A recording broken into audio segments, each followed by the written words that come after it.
Құрметті қауым, Абай Құнанбайұлы, ұлы ақын, ойшыл, қаламгер, ағартушы, еліміздің мақтанышы, тек қазақ халқының ғана емес, бүкіл әлем ғұламасы.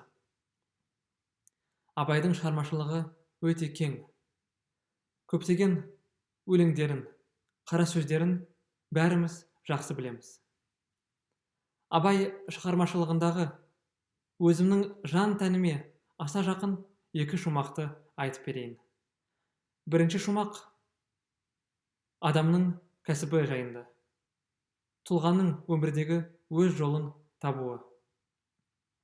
Екінші шумақ ұстаздық, келесі ұрпаққа білім қалдыру, яғни өркениетті жалғастыру. Әсемпаз болма әрнеге, өнерпаз болсаң арқалан. Сен де бір кірпіш дүниеге, кетігін тапта бар қалан. Ақырын жүріп анық бас, еңбегін кетпес далаға. Ұстаздық қылған жалықпас, үйретуден балаға.